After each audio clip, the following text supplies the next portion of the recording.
It's 8 o'clock at night, and all of a sudden everybody is coming out here with their lawnmowers and their weed whackers and everything else. So let me see if I can catch a break in a few minutes.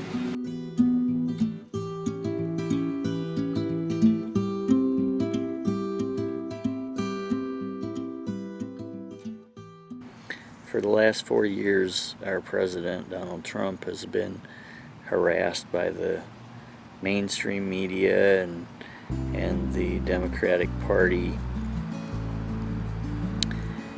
And it got me to thinking about a story in Daniel chapter 4, where there was a king.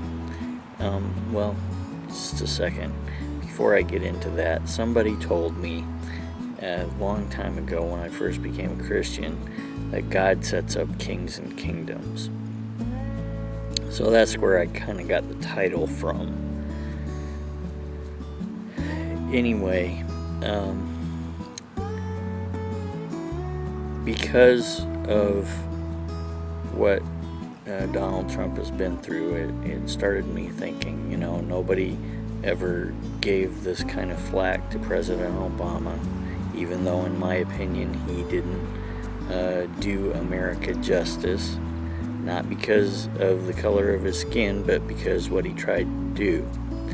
And it's the same thing that's been on the Democrat agenda all along, as far as I can tell, is to basically destroy America and turn us into a communist nation. They believe in socialism. They call it liberalism, but the communist, when I was growing up, it wasn't called Russia, it was called the United Soviet Socialist Republic. But back to Daniel chapter 4. In Daniel chapter 4, King Nebuchadnezzar is ruling, and there is a dream that he has. And in that dream, God tells him basically, look, you're proud. I gave you this whole kingdom to rule over in the earth, and you've kind of been not faithful in your duty because you've made everything about yourself instead of being about the people and ruling them wisely. And if you continue this, I'm going to take your kingdom away from you, and you're going to run around like a beast of the field for 7 years, and when you come to, you will have a new revelation.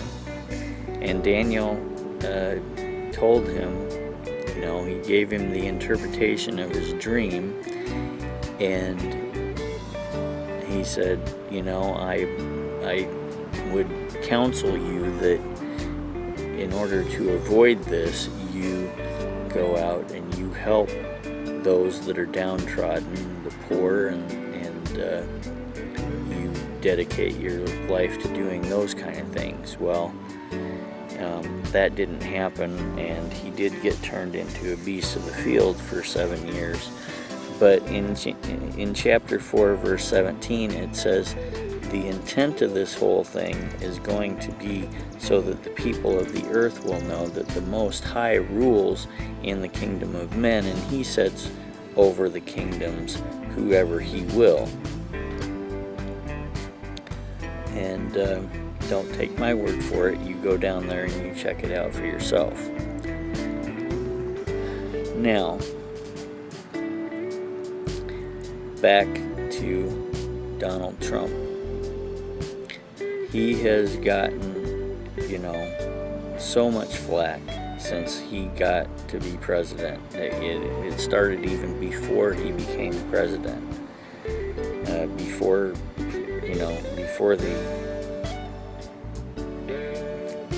nobody thought that he should even be running for president. Let's just put it that way. even the Republicans didn't think he should be running for president. But when he finally won the right to represent the Republicans, then they did stick by him, and praise the Lord for that. But God sets up kings and kingdoms. When he was elected, Hillary thought she had this whole thing in the bag, and she was so upset. She had done everything to make sure that things would go her way, so that she could say that she was the first female president. And it didn't happen the way she wanted it to. And from that moment on, the Democrats have been out to lambaste Donald Trump. They have tried everything that they could to get him out of here and off, out of that office. And they have not been able to do it. And the reason is because God sets up kings and kingdoms. And he's going to put over the kingdom, whether it's the United States or Russia or some other, country, whoever he thinks will be best for his plan for this planet. What is my takeaway from this? My takeaway is that even though I didn't like Obama, I'm going to, I didn't complain or make a big deal about it. I went about my business. And I would pray that whoever gets elected over the next 4 years, remember that it's God that allowed that person to be in office, and treat them with respect, pray for them, and pray for our nation, because we are on the brink of falling off the edge of the cliff right now. If you enjoyed this video, give it a thumbs up. And we're also on Instagram. I also have a TubeBuddy link in the description below. It's a free link, and it will help you on your YouTube journey. Anyway, that's my 2 cents for the day. Thanks for watching. God bless, and see you next time.